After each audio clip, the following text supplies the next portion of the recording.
The Popstorian Podcast with Chris and Ben. Wait a minute, you ain't heard nothing yet. Greatest crash in the history of the New York Stock Exchange in March. A date which will live in infamy. I have a feeling we're not in Kansas anymore. What are you supposed to do when you see the flash? Duck and cover. I'm sorry, Dave. I'm afraid I can't do that. It's one small step for man, one giant leap for mankind. Well, I'm not a crook. Might have gotten away with it, too. If it wasn't for these blasted kids and their dogs. Mr. Gorbachev, tear down this wall. The evil of the thriller. I can hear you. The rest of the world hears you. Great power comes great responsibility. Christopher. Benjamin, as we say. Benjamin. We are back for an 80s edition of our series Westerns by the Decade.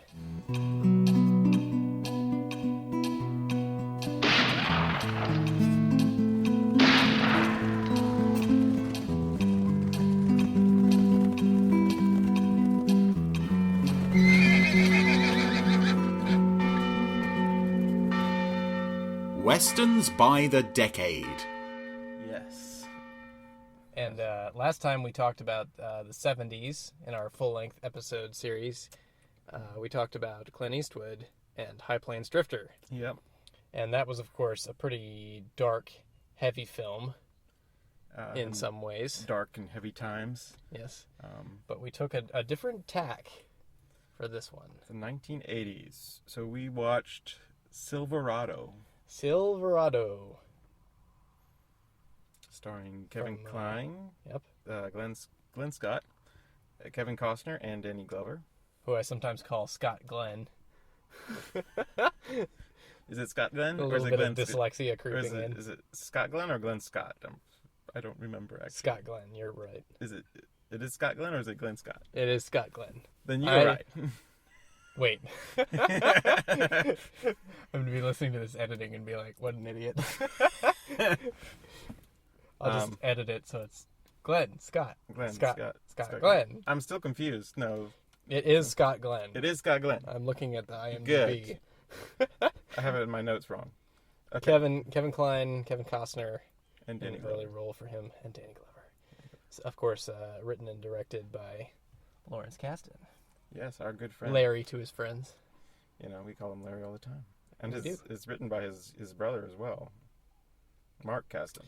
Yes. Yeah. So there's a whole Kasdan family tree now because, of course, his son became a writer and worked on Solo, amongst other things. And we were looking through the credits of this film. There were several Kasdans in the minor roles. Yeah, so it's a whole.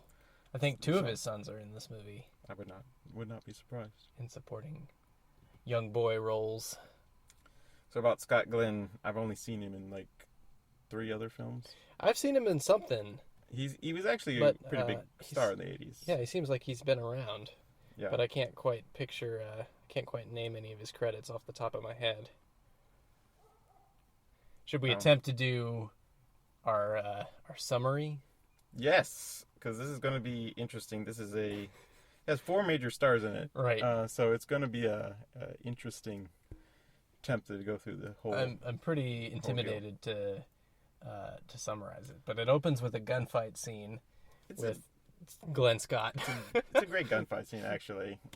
It opens up very quiet. You don't hear anything, and apparently he's sleeping.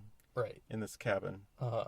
And then gunshots ring out, and there's holes coming through the roof and through the walls. Yeah, it's a great lighting effect from the DP. And he manages to get his gun, sometimes in rather spectacular ways, and shoots through the ceiling, gets one guy, goes through the door, the other. I guess there was 3 bad guys outside. But he wins. He wins. They're all dead. He escapes. This is before we know anything. Yeah. This is just an cold open. You go through the door, in very Searchers style. So you'll notice in this movie a lot of reminiscence of older films and very classic traditional westerns. Mm-hmm. But he comes through the doorway and the camera kind of follows him through. And there's a great scene of the valley underneath him, and then in 80s fashion, Silverado rushes at you. Yes.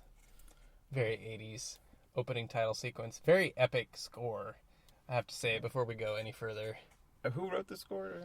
You would ask me that, wouldn't you? Because I actually didn't look that it's up. It's not one of the names that's commonly known.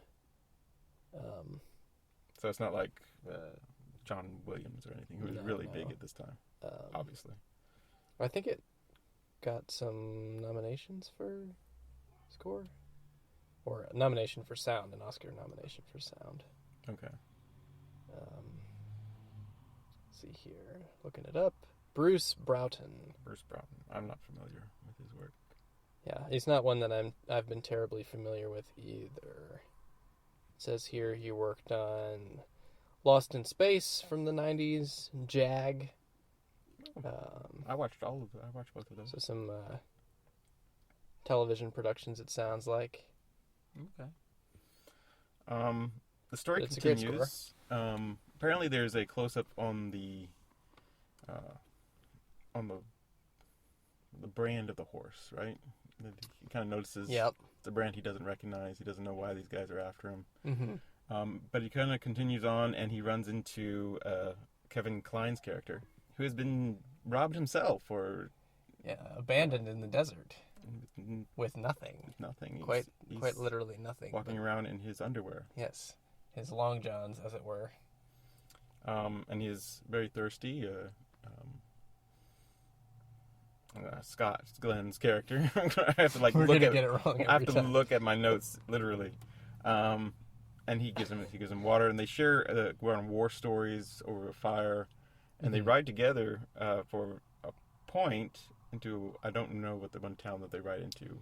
I don't remember the name of the town. But apparently Kevin Kline's character recognizes one of his robbers. Yeah, one of the guys he rode with who left him for dead. And runs into the local store and trying to find a gun, which he can buy with $5 or whatever he had on him, which is obviously not much since he's still in his underwear at this point. He did manage to get a shot off, and that was all it took. And the one scene is rather comedic, because the bad guy is running towards him on his horse and shoots a hole in his pajamas. Yeah. In a rather precarious place. Yeah. Anyway, there's a fair amount of comedy and energy in the scene. It's played very well, and it serves to introduce a sort of villain of the piece, a guy named Cobb, who's played by Brian Dennehy. Who used to ride with Kevin Kline's character, Payton. Is that his name? That's right, yeah. He used to ride with Payton, and I guess was just passing by, saw this guy in need of a gun, and loaned him some money to buy the gun and the ammunition. I guess so. And then he kind of rides on. Yeah, he refuses to ride with Cobb because he doesn't do that anymore. We're not told what that is. We're not sure what that is. Something nefarious from his past. So definitely some backstory there to be discovered later. But he rides with Scott Glenn's character into another town to pick up apparently his younger brother. Right. Scott Glenn's, or Emmett. Emmett's younger brother. Scott Glenn's co-star, Kevin Costner. Yes, plays the younger brother. He's landed himself in some trouble. He shot somebody in self-defense, but the local sheriff, played by, oddly enough, John Cleese. He did a great job. Who's amazing, actually. It totally works. You wouldn't necessarily think of John Cleese as playing a western or playing a sheriff in a podunk town in the middle of a western, but it totally fits. It does. But the sheriff in the town is kind of corrupt, so they just throw him in jail, even though he was acting in self-defense, and so they're planning to hang him. Not at dawn, but at 10. A jailbreak is attempted. A jailbreak ensues. Now, I do want to point out, kind of off topic here for a second. This is the most hyper I've ever seen Kevin Costner play a role. This is him pretty young. Yeah, I think he only did maybe a few roles prior to this. This is kind of one of his breakout roles. Yeah, and definitely before Dances with Wolves and Tin Cup and long way before Bull Durham and all of those. Yeah, And in all of those, he plays a lot more of a serious role. Mm-hmm. And I guess that's kind of what carried him through the rest of his career. Yeah, playing a bit straighter than he does here. Yeah. Here he plays the wild young buck. What's his character's name? I actually have forgotten. Jake. Jake, that sounds right. Not terrifically memorable. I think I was saying before we started recording, the story to this movie is not complicated, but there are 4 leads and a variety of supporting characters like Cobb, who are relatively well developed, and they all get their own backstory and sequence of events. A lot of moving parts, I guess. So they break out of town. We skipped over the introduction of our 4th lead, which also happens in the town before the jailbreak. Yes. So when right before you're introduced to John Cleese as the sheriff, you're introduced to Danny Glover, as Mal, who walks into I guess it's a saloon or some sort of restaurant where he wants basically 2 things. One of which is a drink of whiskey, and which he does get. He does get his drink of whiskey, but apparently the owner and everyone else in the town are offended that he stops in their town because he is African American. I also want to point out that this is the first film that we have watched in this series that actually has an African American starring role. That's true. It could be the first African American who actually has a substantial role in any of these westerns that we've looked at. Yeah, I think so. Yeah. Yep. So as they're fleeing from the sheriff, running out of town, Mal gives them cover fire, and from the rocks, and enables them to make good their escape. So the 4 of them ride together, and it's very heroic. And they come across a wagon train. They do. I forgot completely about the wagon train. So there are the first half of the film is really them going through a number of traditional Western tropes here. So you have the jailbreak, you've got the rescue a stranger, you've got the shootout of you save yourself, and you've got the wagon train that is in serious need of help, because back in one of the towns, you're introduced to these 2 characters who are supposed to lead the wagon train, and they're Kevin Costner and Scott Glenn's character are mistaken for them, and then they ride off. And find out that they are actually bandits, and they rob the wagon train and ride off. And they go and say, we're going to save the wagon train and get their money back. Yes. From the nefarious ne'er-do-well that met them in town. And it's quite an ingenious plan that they hatched to save the money. They have to take a representative from the town with him, and he dies in the attempt to recover the money. But it's okay because Payton has his eye on his wife anyway, so... Is it his wife or is it just his girlfriend? I'm pretty sure it's his wife. His wife, okay. So I'm pretty sure they're married. It's a very convenient element to it. It's a convenient death. But then, to continue that romantic arc, he doesn't, he ends up not being attracted to that woman anyway. That's a confusing part, because they get to the town, and she is like, I'm pretty, but I want to do this farming thing, and you're a gunfighter, so you're not going to want to hang around. And so Payton He's says, like, that's about right. It's like, sounds right to me. Goes to town. And he actually has a sit down with Emmett, and he's like, if you want to date her, go ahead. He's like, what? It's kind of off the wall. It's kind of just like this random thing. He's like, I'm done with her. So the town that they're all going to is the titular Silverado. Yes. Which is... what state is it supposed to be in? I forget. They shot it in New Mexico. They do shoot it in New Mexico. It's supposed to be, I guess, I don't know, in Utah, Colorado, or someplace. Right. Because Emmett and Jake are headed to California. And iconic. The cinematography is very pretty. Emmett and Jake, Scott Glenn, and Kevin Costner are brothers, and they have a bunch of family in Silverado. Mal, Danny Glover. Am I saying the right Glover? That is Danny Glover. Okay. Yeah. And Danny Kevin Kline. The alliteration gets to me. He has family as well. He has a sister who works in town as a prostitute / dancer. Yeah. And he has a mother and father who have a farm. He arrives back in town to find the plantation burned out his mother killed and his father run off. I probably wouldn't call it a plantation. It's a ranch. Yeah, it's a very small farm that's been overrun by the cattle. The corrupt rancher in the area. Yes.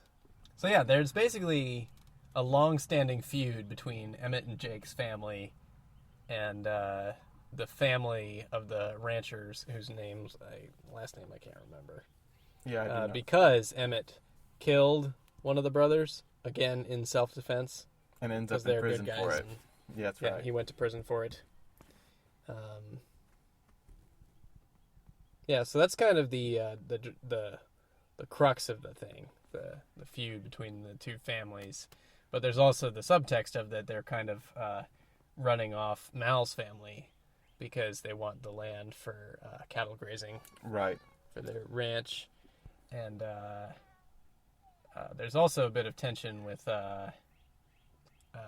Payton's character because he's a gambler and he wants to run the saloon, but he finds out that Cobb, his old pal, is now the sheriff and he's running the town in kind of a crooked fashion, right? As well as the saloon. So now all of our main characters' lives have become intertwined in this town, and as well as the villains, the crooked sheriff and the rancher are intertwined as well. And so it sets it up for a showdown in the very end. Yes, so we're moving towards a showdown. A lot of things happen. Cobb offers Payton the job of running the saloon. Which he does take. And offers him, introduces Linda Hunt's supporting character, who's one of my favorite supporting characters in this film. She's great. Who's a scene stealer. I've not seen her in a lot of other films. I think she had just won the Academy Award for something right before this, but I could be wrong about that. But yeah, she's fantastic. She plays a vertically challenged woman who has fought hard and made her way in the world, and she kind of charms Payton, and they form a friendship that's quite charming, I think. And then Brian Dennehy sidles over and is kind of like, well, you could take her job too if you want to, and do both their jobs, and basically suggesting that he could do away with this woman. Yeah. And it becomes clear that he's... Brian Dennehy's character in this film is, I have to say, stole the movie for me. I really enjoyed seeing him. I hadn't seen a ton of his work before he died. No, he's just recently. He's quite a good actor. And in the '80s, he does a lot of these kinds of things. And he's fantastic. He's just the right kind of like smug but casual. He's kind of like if you've ever been in a small town and seen a good old boy.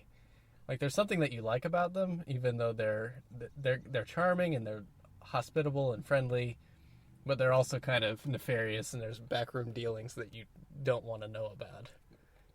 He captures that. Voice there, Ben. He captures that ethos perfectly.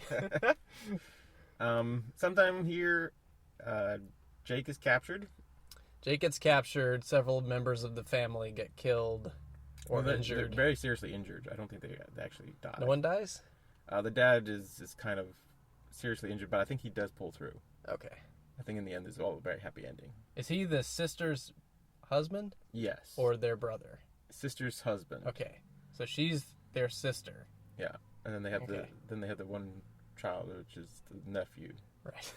Who's also captured by the bad guys. Oh, that's right. I forgot about that. Okay. And that's kind of where Emmett, who is ambushed as well in this time, and is found by Mal, whose father is killed in this point. Mal's father dies. So there's a lot of little things going on, kind of setting up the final showdown that you know is coming in the end. And just because things weren't quite complicated enough, Mal's sister in town is kind of taken up with a gambler named Slick, who is played by the great Jeff Goldblum. The legendary Jeff Goldblum. My favorite part of the film.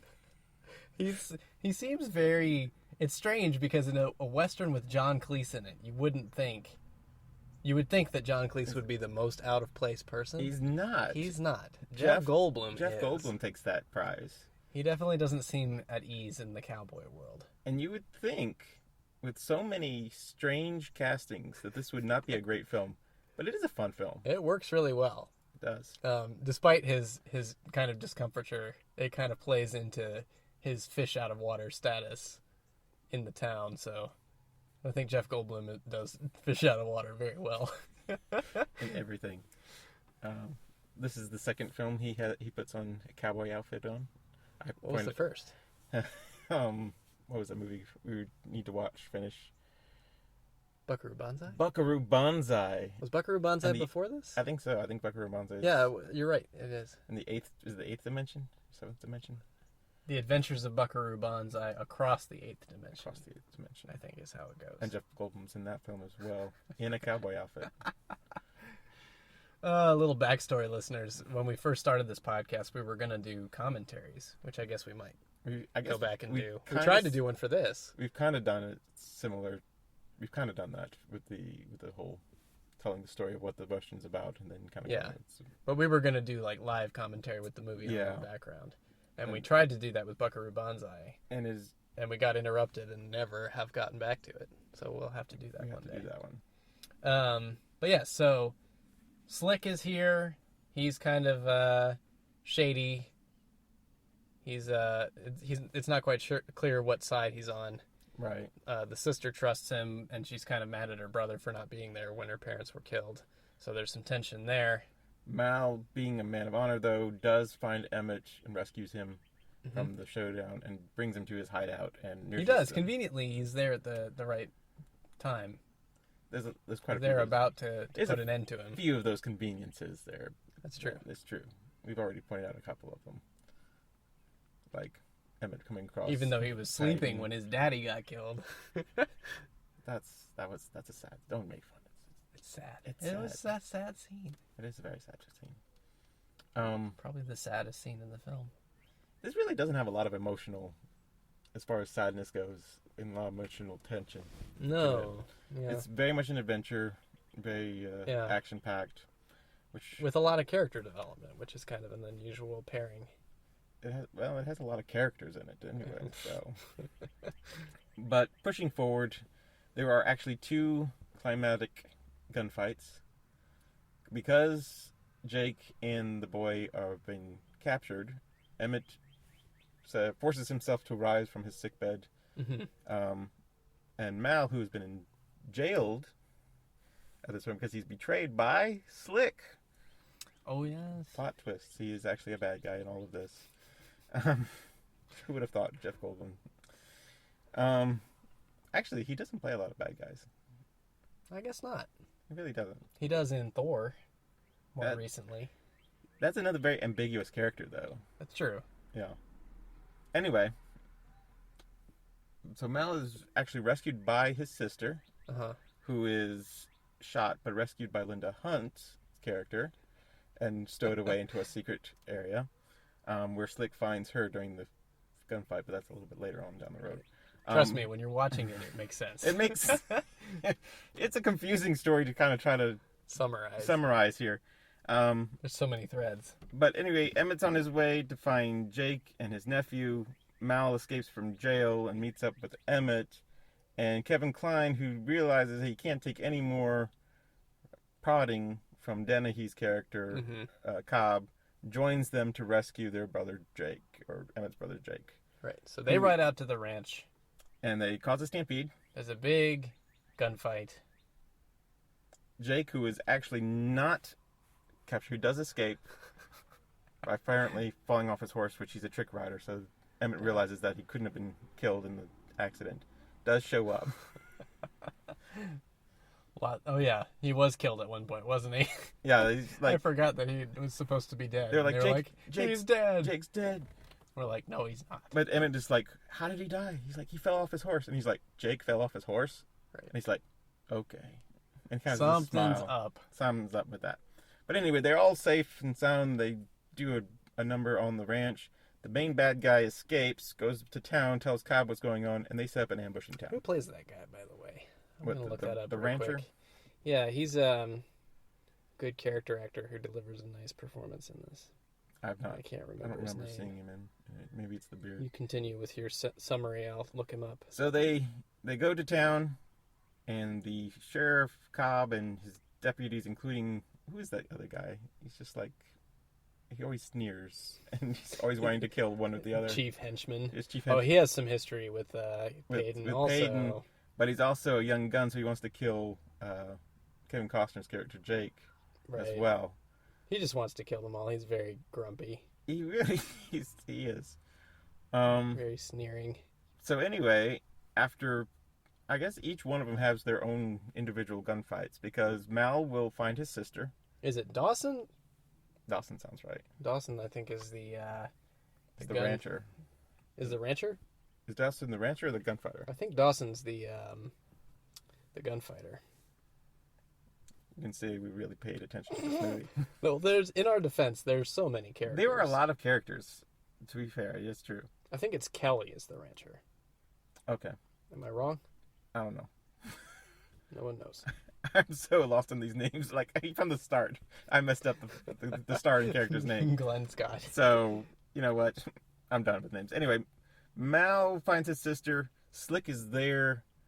He kind of tries to play it off, but actually Slick betrayed Mal. So they fight, and after Slick pulls a Derringer, Mal kills him. Actually, rather brutally, if I recall correctly. It's like a knife. Or is his sister who kills him? No, Mal kills him. Yeah, Mal throws the knife that he pulls out of his sister. Oh, that's right. That's right.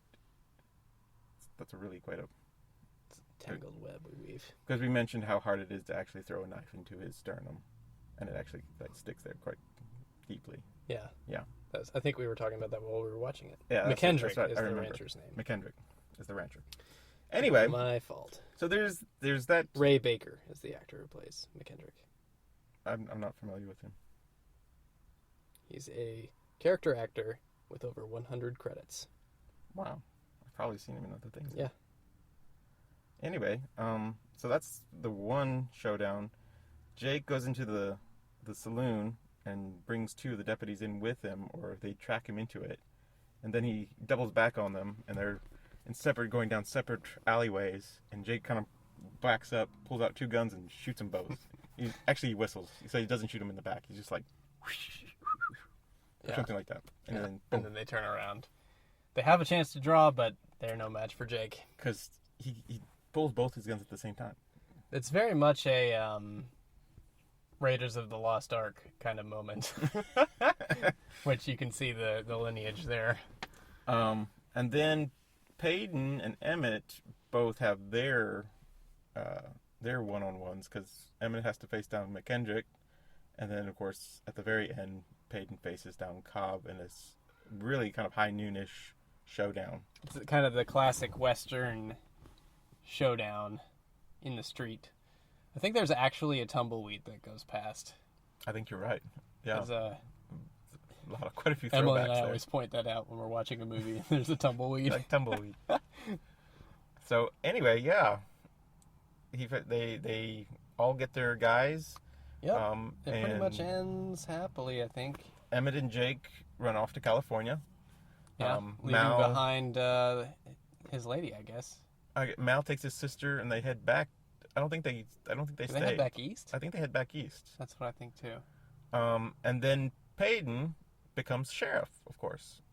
And I think Linda Hunt keeps the saloon. Mm-hmm. And apparently our wagon train lady meets up with Peyton again, and they look like they're a couple. I don't know. But I guess because Peyton is sheriff, he has roots now, and so it's kind of okay. It's kind of a strange dynamic. She can have her farm, and he can have his shootouts. So that's how they kind of end with Peyton showing the sheriff star. It's called making it work. On his chest. Making your relationship work, ladies and gentlemen. Take your cues from Silverado. So yeah, it ends happily all the way around for the good guys. To no one's surprise, really. Yeah, and that's from beginning to end. That's kind of what you kind of expect from the film, is that it's a traditional Western deal. So this is the kind of Western that I figured would be more common in the 80s, since there's kind of a trend after Star Wars and a few other movies like that were more optimistic in tone. Right, like E.T. Like E.T. Indiana Jones. Indiana Jones. you pointed out earlier. Kasdan helps. Right. Kasdan wrote Raiders of the Lost Ark and The Empire Strikes Back and Return of the Jedi. So he has some blockbuster pedigree in the writing department. So there's kind of a more hopeful turn, but there's actually not that many films like Silverado. Not in the Western genre, at 80s. least. Yeah. There's not too many Westerns that try to capitalize on, which you'd think, I mean, Indiana Jones could be a Western. It does have those elements to it. And of course Star Wars has those elements Star to Wars it. takes a lot of that. Some of the other 80s Westerns, I think probably the biggest Western of the 1980s was Lonesome Dove. Right, which is a television Western. 89, the miniseries on TV. Yeah, so a bit of a different out format. Yeah. And I guess it works well for the audience of... Lonesome Dove works well for the older traditional audience for Westerns, which grew up watching Westerns, but now they're not as likely to go out to the cinema. They're more likely to stay home. I feel like Silverado is kind of in that same camp to a degree. Not necessarily in the dramatic sense, but much more in the action sense. Sure. There's a lot more that just kind of shoot 'em up type thing. It does have kind of a Republic Pictures energy to it. Another 80s West Young Guns about was it the Jesse James group? I think so. I actually have not seen that one, but I haven't either. It's kind of the Brat Pack vehicle, right? Emilio Estevez. And I think you have Three Amigos in the 80s, don't you? Or was that in the late 70s? Early 90s. Oh, okay. I think that's Three Amigos, early 90s. Way off then. There's not a lot of Westerns out there. Yeah, we've talked about The Legend of the Lone Ranger before, which didn't do any business. That's in the 80s. So yeah, it kind of became... In the 80s, the Western kind of takes a step back to other emerging genres. Yeah. In a way. So it's a bit sad, but I think it needed that pause to reinvent itself. I wish they had made more movies like this that were more action-adventure oriented, which is in the Western setting. It's a big theme in the 80s for different genres. Because I'm thinking of one, it's like, what's it called? Preacher in Haze or something like that. It's a pirate movie, actually. Yeah, I think I know what you're talking about. It's a Tommy Lee Jones film. But that's kind of that same run of Star Wars and Indiana Jones adventure style. But it's a pirate film. But it's a piratey film. And you don't see a lot of those either. No, pirate films aren't really big at that time. Yeah. Or really until... Pirates of the Caribbean. Yeah. Well, even, was it Cutthroat Island was in the 90s, I guess? You had, like, Cutthroat Island and you had Hook. Right. Which has some piracy in it. That's also the 90s. Yeah, also in the 90s. But not much in the 80s in that department. Well, shall we talk about the 80s? Let's talk about the 80s. So the 1980s starts off politically with Jimmy Carter. And Jimmy Carter had some pretty rough times. He did. Coming in after Gerald Ford, who was kind of tainted by Nixon's Watergate scandal. He's also, there's what's called stagflation, which we talked about from the 1970s. Yep. That's kind of sticking around to the early 80s. And so he's beaten pretty handily by Ronald Reagan. Ronald Reagan is this smiling face. He used to be on television. He used to be in movies. Yeah, that's an interesting thing for us as a pop culture / history podcast, is that he's a crossover. Yeah. He's a historical figure and a pop culture figure. He used to be, he was in a Western called They Die With Their Boots On. Oh, yeah. Yeah. I forget what character he played. He was supposed to be some historical figure. But he's typically, history books that I've read relegate him to like the B level movie stars. But he's actually gotten into politics in the 50s. He's friends with John Wayne. Yeah. He's head of the, I think the Actors Guild. Yep. President. Yeah. Screen Actors Guild. And quite a political job. Oh, that's where he cuts his teeth. But kind of a left-wing political job, head of a union. Yeah, I think even before that, he might have even been a Democrat. He quips one time when he's president, and he's like, somebody asked him about his past, and he's like, well, Oh, I wish I could remember the quote.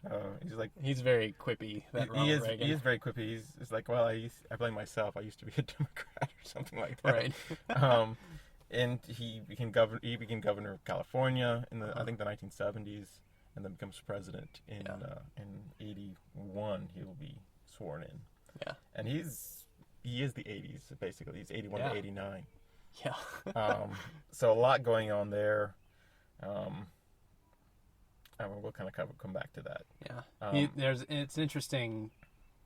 A movie that opened against Silverado, Back to the Future, and kind of, I think, prevented it from becoming more of a blockbuster because Back to the Future was in cinemas at the same time. Right.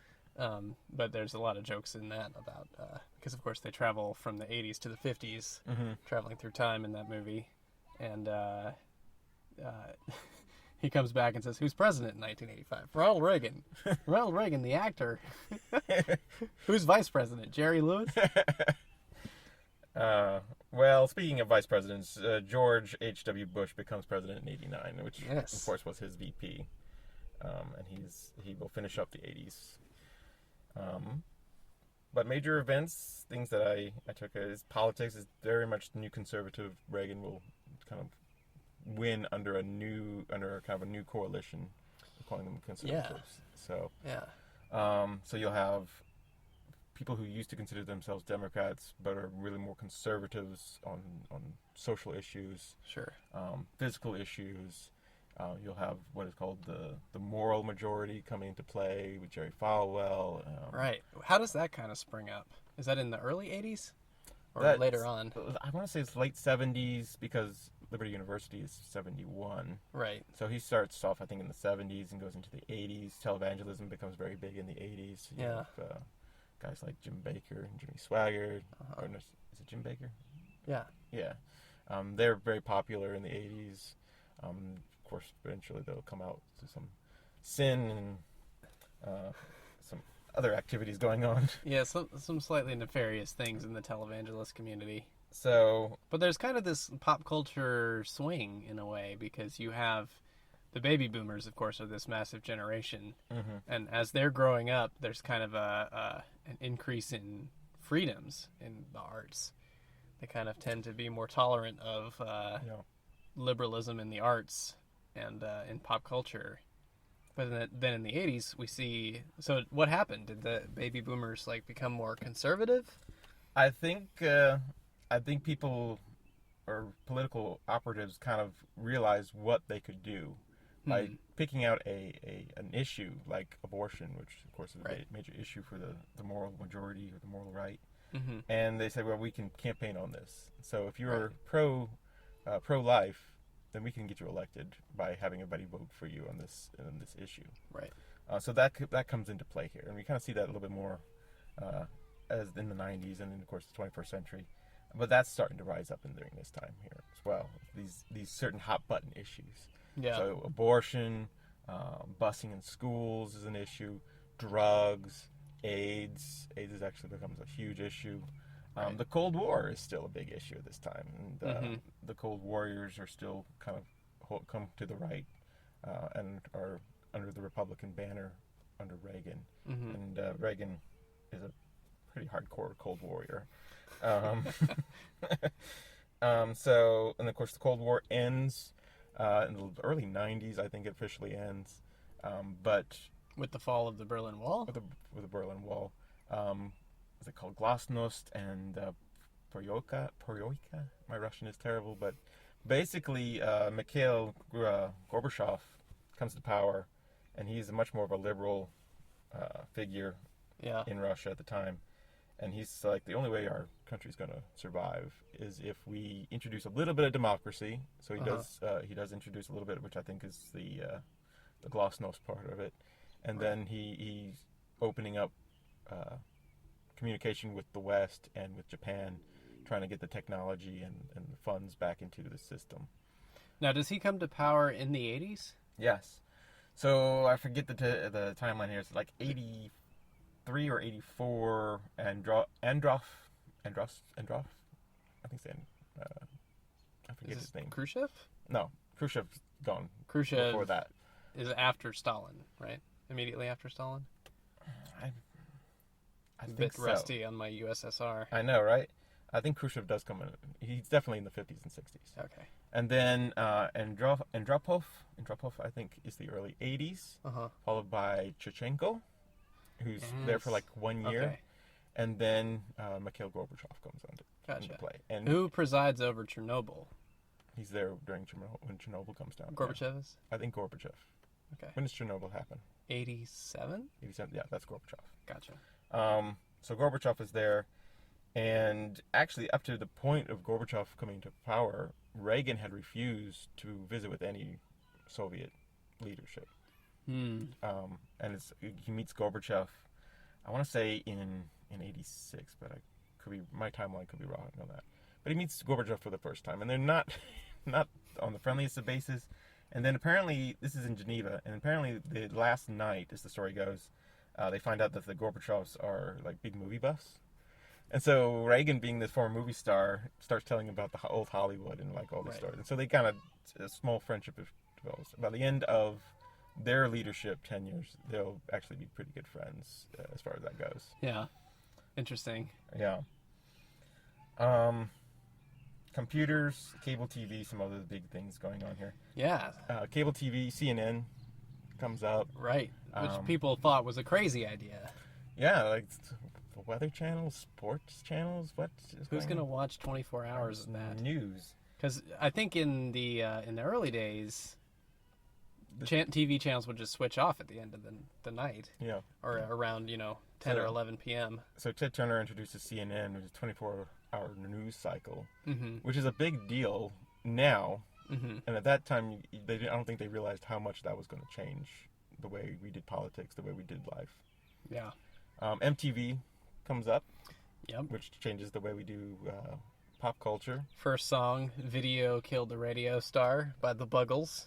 I did not know that. That's the first song that they played on MTV. So this is some big issues that's going on during the 80s. Let me give you some highlights from each year here, which is kind of... Yeah, let's go back to the beginning. This gets kind of monotonous, but it's some interesting stuff here. Mount St. Helens erupts in Washington State in 1980. John Lennon is shot and dies in 1980. Sorry, I thought for a second you said John Legend. I was like, wait. He went back in time and then came forward. No, John Lennon. Yeah. So 1980s. Very strange, mysterious case there. Popular video arcade game Pac-Man is released. So this is 1980. I want you to keep that in your mind. Okay. Both you and audience. Cabinet video game Pac-Man. Pac-Man is written. What year? 81? 1980. 80. Ronald Reagan, elected president, of course. The United States boycott of the 1980 Olympics in Moscow. So this is where the Cold War has come. Right. So now, would this be Reagan's decision then to boycott? Or Reagan, is it out of his hands? I don't think it was really in his hands to do that. I don't remember the whole story. Or would it have been Jimmy Carter? Depending on when they... I don't remember the timeline when he's put into office. I want to say it's more Jimmy Carter's administration. Right. But this is, I'm not sure, because he just gets sworn in at this time. I'm not sure who had more say in that. But they do get boycotted. Very much a transitional time. First transmission by CNN. We just talked about CNN News. WHO announces the eradication of smallpox. Excuse me, WHO. WHO. The WHO. Yes. Who we've been hearing about in the news recently. Yeah. So apparently smallpox is eradicated in 1980. Wow. Good job, team. Yeah. 1981, the AIDS virus is identified. Oh, no. So, you lose one and you gain... One step forward, 2 steps back. Yeah. In the United States, by scientists in 1985, the first AIDS-themed movie would be released. That was fast. So in 4 years... Usually Hollywood's pretty slow to pick up on the old trends. This is actually a TV movie, so I'm not sure how much Hollywood, more maybe New York, because it's NBC. Yes, I feel like I've heard of this film. Early Frost is what it's called. Yeah. Also going on in 1981, well, that was 85 the movie came out. I'm just kind of showing you. Yeah, connecting by topic. Connecting that. But 1981, Lady Diana Spencer and Charles, the Prince of Wales, are married. It's a pretty big deal at the time. On paper, they look like a power couple, right? But they don't really mesh very well. Function that way. 1981, also cable network will have MTV. Mm-hmm. So you have now CNN and MTV. Yep. The AIDS epidemic officially begins when U.S. Centers for Disease Control reports a pneumonia affecting 5 homosexual men in Los Angeles. So this is kind of the AIDS epidemic starts in 81. Right. And it will be a major issue in media and politics for the rest of the decade here. Now, in the 70s, you had a lot of efforts to promote gay rights. And that even goes back as far as the 1950s. 70s, it hits the mainstream, really. Yeah. And then, but in the 80s, you have the AIDS kind of epidemic. So in the 80s, a couple things are happening. You have the New Conservative, which, of course, homosexuality is not on the moral rights radar as anything good. Right. So you have that going on, and then you have the AIDS epidemic pop up. Mm-hmm. And suddenly the AIDS epidemic is supposedly restricted to the homosexual community. Right. Which, of course, it's not. It will translate to not be that heterosexual. way. Yeah. But this is a political issue on that front. This is God's judgment on the United States and on that community. So very much weaponized the illness for political purposes. Yeah. Which I guess that would push back the push for a cure in certain circumstances, at least hold up some monies. Yeah. But I haven't read a whole lot on it. Certainly create stereotypes about gay people and the risk of AIDS. Yeah, definitely in the 1980s. See, world's first Today in History program is it's editable. So first time someone says this happened today, I put that in there because I'm using that program. What do you mean this happened? Like when we say this happened in 1981 on this date in May. What's today? May 13th. Back in history. That's the first time someone put together. Someone put together the first time a program for that, or in 1981. So yeah. Good job, historians. Good job. Sandra Day O'Connor is nominated as the first female Supreme Court Justice for President Ronald Reagan. IBM introduces its first personal computer, the PC-DOS version 1.0. What year is this? This is 81. 81. Yeah, that's happening in 81. So early. Bob Marley receives a Jamaican state funeral. So we've lost John Lennon and Bob Marley. Very close by together. this time. In 82, the computer is named Time Magazine's Man of the Year. Actually, let me bring up something else. This is a direct quote from the book I was reading and doing some research for this. It was called Quest for Identity by Randall Bennett Woods, historian. Many Americans who were not parked in front of the television screen spent hours per day in front of another small box, the computer monitor. Children could play games or do their homework on their personal computer. Housewives could keep family accounts on them. Small businesses could store records on them. Public schools and colleges could instruct through them. And writers and artists could perform their craft on them. Computer addicts spent their social time in cyberspace, making friends, exploring hobbies, or by 1990, shopping. In 1981, 2 million Americans owned PCs. By 1988, that figure stood at 45 million. Wow. Critics, I know it's... So does the internet as we know it, or as close to it as we know it, because I think it begins in like 1969 with the government. So I actually have that in my list here. It's a little further down. Gotcha. Here. We'll get to it when we get to it then. So 1982, Disney World opens Epcot, which actually, do you know what Epcot stands for? I don't. It stands for Experimental Community of Tomorrow.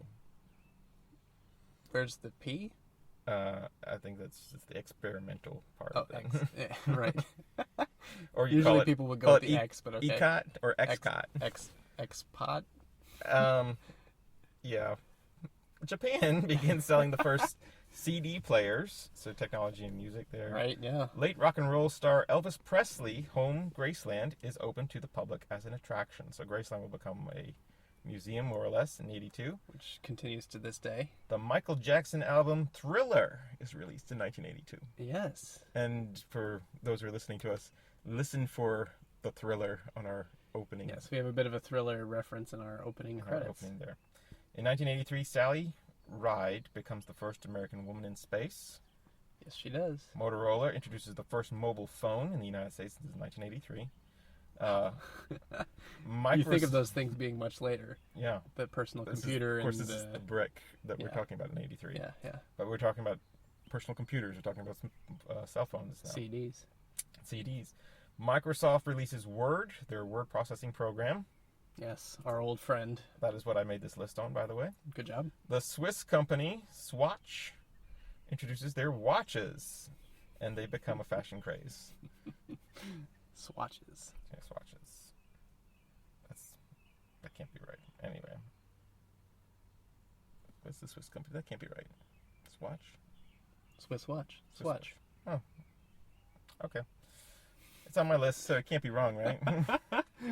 Final TV episode of MASH airs. Oh, sad day. A record of 125 million are watching the U.S., so 1983 television is, of course, a big deal. That was kind of a... As TV became more serialized and less episodic, there's kind of a tendency to build up towards season finales for shows. But MASH really wasn't it was more episodic in its nature, too. So that's true. It just had a huge following. It was on for, 12 years? Yeah, something like that. Yeah. Long time. Because the movie comes out in 70. Yeah. It's I 3 think times they started longer the TV show shortly than the after. Korean War, I think. Wow. I'm pretty sure. Anyway, the Soviet Union boycotts the 1984 Olympics. This is in Los Angeles. So in 80, come on, guys, we don't go to Moscow. And in 84, they don't go to LA. Man, oh man. China and the United Kingdom agree that the UK will transfer power over to Hong Kong back to China in the future. And of course, that transfer will occur in 1997. Still seeing fallout from that. In Hong Kong. Just recently, right? Mm-hmm. Yeah. MTV begins the Video Music Awards, or VMAs. Mm-hmm. Apple Computer Inc. unveils its revolutionary Macintosh personal computer. That's in 84. A triumph of marketing there. Supreme Court rules 5-4 that private use of home VCRs to tape TV programs for later viewing does not violate federal copyright laws. Thank you, guys. Appreciate you. So I definitely took note of that. I was like, that is an interesting case, because you imagine not having any kind of recording ability. Like today, it's all digital, right? Right. But you can still record stuff. Yeah. Because because there's precedent with the VCR. Yeah. So imagine a future where you couldn't record your favorite shows and it's fascinating watch them all at the same time. It's fascinating that made it all the way to the Supreme Court. Yeah. And it was that big of a deal. If I remember rightly, I think one of the Supreme Court justices said in the proceedings that he was taping his own favorite programs. I would not be surprised. MASH, of course, happened the year before. Yeah. 1985, the iconic Route 66 is removed from the highway system in the United States. Mm-hmm. In what many consider one of the worst marketing moves ever, Coca-Cola introduces New Coke. Oh, no. And that's 1985. Bad move, guys. Didn't your friend Thomas make a film about New Coke? Yes, sort of related to New Coke. So he did a film about OK Soda. You can find on his channel, Thomas Flight. Just search OK Soda, Thomas Flight. And he talks some about New Coke and why different sodas brands work and why different ones don't. So check it out. It's very interesting. The first version of Microsoft Windows is released. So Word existed before Windows. Oh, yeah. Yeah. Interesting. Yeah. Legendary basketball player Michael Jordan is named NBA's Rookie of the Year in 1985. Wow. The wreck of the Titanic was discovered that same year. Ronald Reagan and Mikhail Gorbachev become leader of the Soviet Union, meet for the first time in 1985. So I was mistaken. 85. They met in 85. So that's the year that our movie comes out. It is. That same year. Gotcha. 1986, the Chernobyl nuclear reactor explodes. Well, I was off. I think I said 87 earlier. I think we were all, our timeline was off like by a year. So 86, that happens. The Space Shuttle Challenger disaster takes place. So we have our own setback in our technology. So that kills everyone on board. The U.S. federal health officials announced AZT will be available to AIDS patients, which is a medication for the disease, and that's in 86. and they first identified that as an epidemic. I think we said 81. Mm-hmm. World Health Organization announces first global effort to combat AIDS in 86. So you can see it's kind of late coming in. Yeah, it's kind of slow. Yeah. I mean, by the standards of developing a drug, it's relatively fast, but in terms of government response, it's pretty slow. It seems kind of slow. Iran-Contra affair erupts. President Reagan reveals secret arms deal. Now, I actually looked up the news clip where he addresses the nation, and in this news clip, this is after 4 investigations. He said, "I promise not to. I told you I wasn't going to say anything until after the investigations are over," and it's an interesting clip where he actually says the buck stops here, and he apologizes for not being well informed or something of that nature. It's a very interesting. It's an interesting clip if you're interested in Reagan history or 80s history. Check it out. It's on YouTube. He was very much regarded as a great communicator. Yes. In general. Yes, indeed. But it sounds like this was more of a fumble. He ended up firing all those guys that were in the CIA, or head of the CIA, and his whoever was, I forget who else was involved with that. North was involved, and a lot of other guys. Right. And he ends up firing all of them after the investigations are all cleared. Pretty rough. Yeah, but he becomes as popular as ever, and I think partially because of that statement he makes. Because of the way he handled it. He handles it beautifully. I remember talking to my dad, and he remembers Reagan getting on TV and apologizing to the American people, and that's what he remembers of Reagan. When you ask him about Clinton, on the other hand, he holds a deep-seated issue with Clinton because he lied to the American people and then wouldn't come clean. And then wouldn't come clean with it. So that's the difference between Clinton and Reagan. Both very charming and charismatic leaders. Right. And both have their fans and detractors. Mm-hmm. But at least for my dad, that's the big difference there. If you mess heard up, it here first. If you mess up, say on television that you're sorry, and that's what you're supposed to do as a leader. So, it's hard to imagine that in today's political climate. It is, especially hard to picture people apologizing. Can you imagine President Trump getting on TV and saying, "Yeah, I messed up"? I cannot. The first. Oh, speaking of connections, there apparently Ronald Reagan's slogan. You know what his slogan was? I don't. Make America Great Again. He used that slogan. Yeah, I don't know if this is the exact wording, but it is very much great and America and again in there. Yeah, and that starts with Reagan. Isn't that funny? And you were just talking about people from the baby boomer generation kind of coming of age during that time. Yeah. But yeah, he uses that. Interesting. Very interesting. Medical history: first triple organ transplant is performed by Dr. Mrs. Davina Thompson. That happens. So another victory for a woman. Yeah. Quite a few advancements with a woman on the Supreme Court and a woman space, astronaut. Yeah.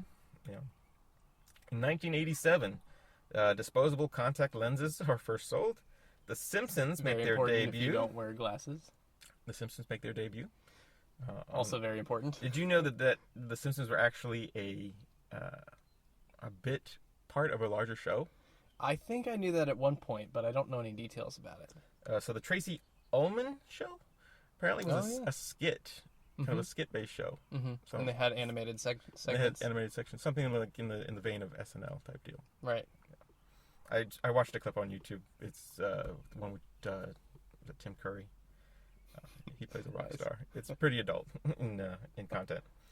Anyway, Margaret Thatcher is elected as the British Prime Minister for the 3rd time. Yeah, so it's interesting that we have her and Reagan at the same time. Yeah. Sort of parallel there. It is an interesting. And she will eventually go on to say about Gorbachev that he is a man that we can do business with. She very famously says that. The Iron Lady. About Gorbachev. So you can see, it's very interesting to see these very conservative individuals being leaders at the end of the Cold War too.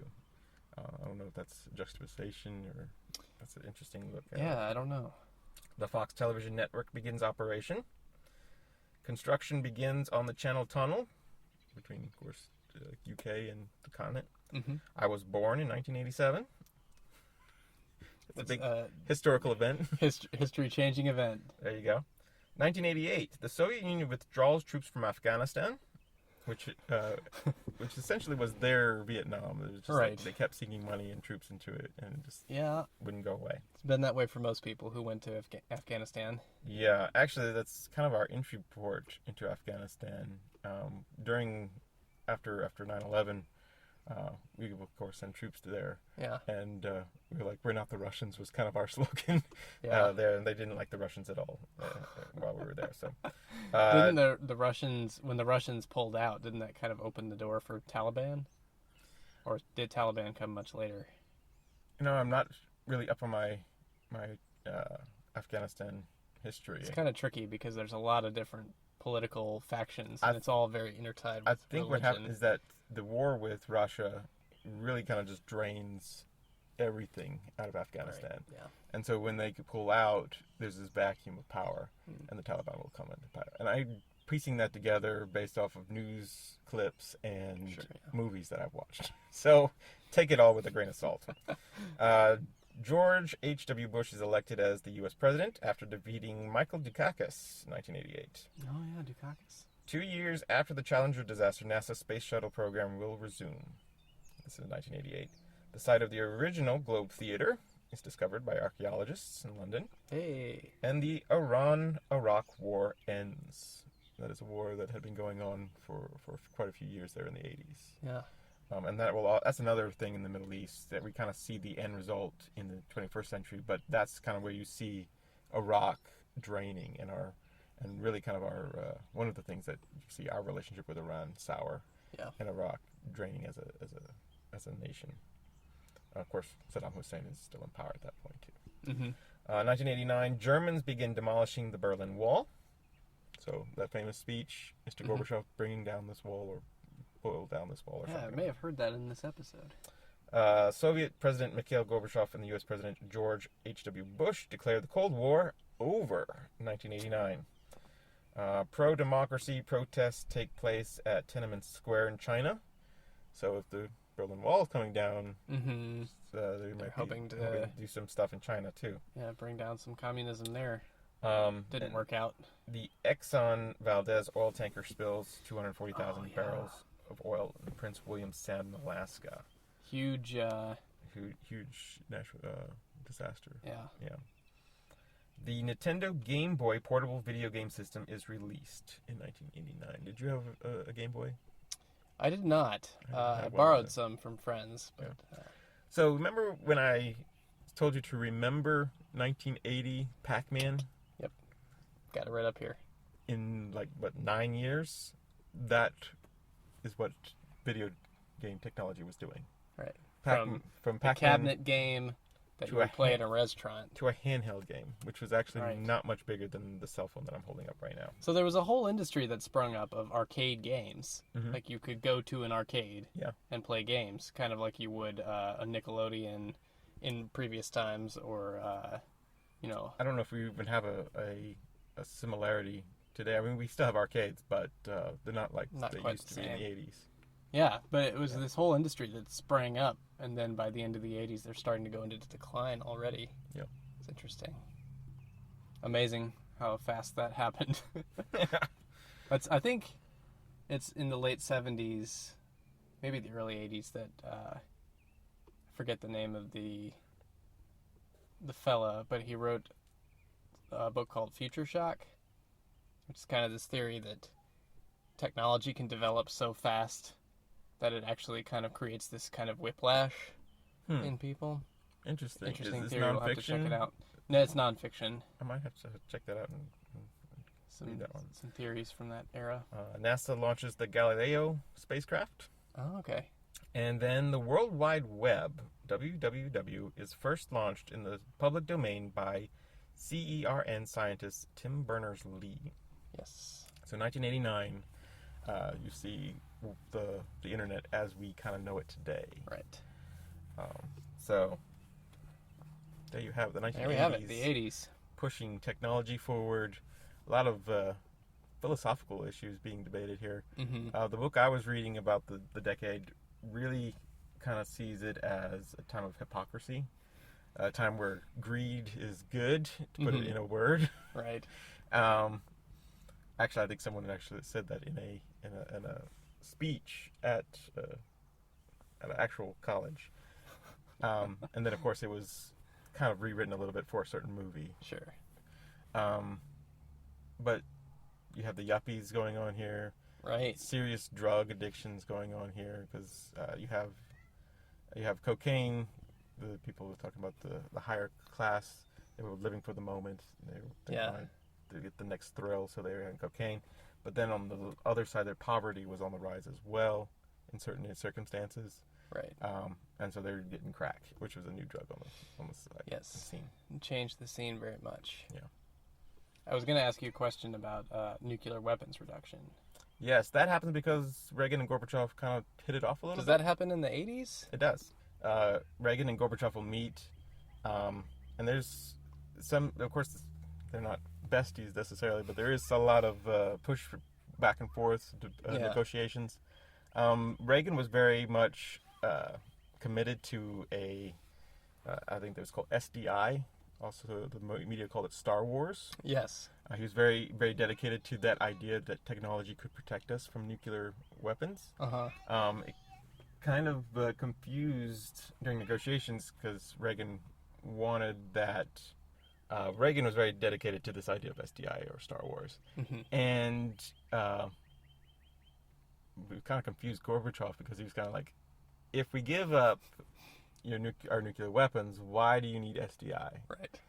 Eventually, Gorbachev kind of came to the conclusion that this is never going to get off the ground. This Star Wars thing. So he said, okay, you can keep it. I think there was a notion too. Well, Chernobyl and 3 Mile Island before that definitely influenced public opinion towards negativity towards nuclear power and nuclear weapons. Yeah, there was a report, I forget what year it comes out, but basically there were rumors that you could actually kind of hold out against nuclear attack if you built deep enough and covered yourself up with enough dirt. You could have these shelters. Right. And scientists kind of came out and said, you know what, if you had a nuclear war, it would cause so much dust to be put into the atmosphere that it would block out the sun for a year. Yeah. Which would kill everything on Earth. Right. If it wasn't for the nuclear attack to kill you, it would be the nuclear winter afterwards. Yeah. And so that's one of the big things that kind of say, you know what, this is not going to end well if we keep doing this. Yeah, we're shooting lasers up into space. There's just no good end to this scenario. So. But it's interesting the parallels between Trump and Reagan again with Trump's Space Force. Yeah. That he's come out with. It seems like his kind of Star Wars project in a way. As I was reading this thing, there are a few similarities there, kind of from their slogans to their reliance on the moral right. Mm-hmm. I know. Although I don't think anybody would call Trump a great communicator. No. Even some of his staunchest supporters, I think.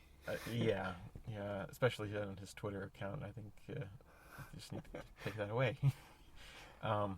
He definitely succeeded in tapping into some outrage, which I think Reagan might have in some ways, too. I think that same base in the 80s and in today, where we kind of just want a simpler time. Mm-hmm. And that simpler time often gets associated with low taxes and not nearly as much, maybe not as nearly as much for rights for minorities. Right. More wealthier time. I was talking to a guy at work just yesterday, and he referred to the 40s and 50s as America's golden age, which I thought was kind of an interesting tell. Yeah. Just kind of where we're at politically in this country.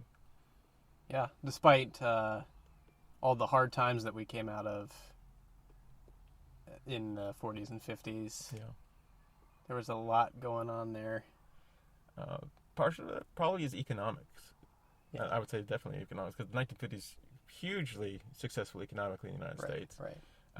In the 1980s, we come out of a pretty sour stagflation, pretty sour depression. Maybe not depression, but it's. Is there a particular economic event that leads to the change? No, but economics do play a serious part in Reagan's campaign. He says it's bloated government is bad bad management, essentially. He endorses something that folks have called Reaganomics, or trickle-down economics, as it earlier was called. The idea is that the rich would get tax breaks, and that money's going to trickle down to the lower layers of the stratification. Critics of that say, no, the rich get richer, the poor get poorer, which... You give the rich a break and they just keep the money. Yeah, which is the Even author... though theoretically the rich are supposed to spend the money and give it to smaller businesses. Right.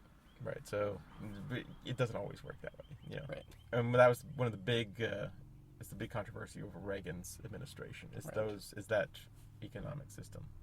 But it works for the short term in the 80s, because the 80s are pretty successful as far as the economics go. Yeah, compared to the 70s. Certainly compared to the 70s. Quest for Identity is the book I was reading about this. He's very critical of Reaganomics, and he puts forth that the lower income families, and particularly single parents, minorities, they get really the short end of the stick on a lot of Reagan definitely was perceived as trying to be politically neutral when talking about politics, which is difficult. It is difficult.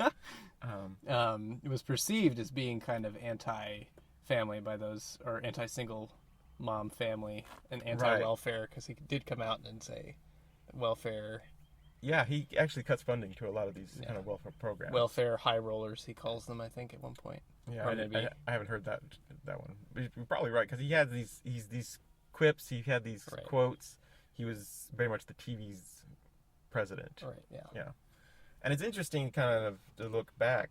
I don't know, usually you kind of see presidents come and go, but every once in a while a decade will be that president. I think the 80s are Reagan. Just like the 50s were Eisenhower. I guess the 40s would be Roosevelt, FDR, but the 1980s are definitely very connected to Reagan. Yeah. Interesting time. It is an interesting time. Well, let us know what you remember about the 80s, if you were alive in the 80s, like Chris. Barely. What do you remember about the 80s, Chris? What I remember about the 80s? I'll tell you what. Nothing. Your earliest memory is in the 90s. I remember jets flying over our house from the various bases. Of course, that was when Desert Storm was going on, and that's in the early 90s. Right, yeah. I remember some cartoons, which were like early 90s shows, I found out later. But I didn't really know what the year was. Actually, it's kind of the first change. In 93 is when Clinton is elected, and I would have been about 6 years old. I don't remember anyone else being president but Bill Clinton. And then I remember Bob Dole running against him. Right. Which kind of first time it came to mind, I was like, wow, if we could get a new president. and then I remember, of course, the 2000 election. So. Right. You remember Y2K. Yeah. Oh, yeah. I remember being scared to death of Y2K. Yeah. Another time in history when we were hoarding toilet paper. Yeah. Fun times. Very strange. But yeah, send us your 80s memories if you have any. And if not, send us your thoughts about Silverado and the Western in the 80s. Why don't you think there were more Westerns in the 80s? Why weren't there more Western blockbusters in the blockbuster era? That's a good question. I know there were some attempts at it. Yeah. Tell us on Twitter. @PopStorian is the handle. Send us an email, popstorian@gmail.com. Should we tell them what our next film is? Ooh, what is our next film, Chris? We're doing the 90s. During the 90s? Are we going to keep it with what we had talked about doing? I think we are. It would be Tombstone? Tombstone it is. Tombstone. So another Wyatt Earp adventure. Yes. Kind of a renaissance in the 90s. A lot more Western films kind of enter into the mainstream. Yeah, there's definitely a different feel to them. Lawrence Kasdan continues making Westerns. In the 90s, he makes Wyatt Earp opposite Tombstone. Yeah. And then Kevin Costner, of course, has a breakthrough Western in the 90s. So lots coming. Yeah. Lots to talk about. Well, thanks for listening. Be sure to subscribe, like, share with your friends, and we will see you next time. Thanks for listening to the Popstorian podcast. Be sure to subscribe. You can find us online at popstorian.com or on Facebook and Twitter. Tune in next time for more of the history of popular culture.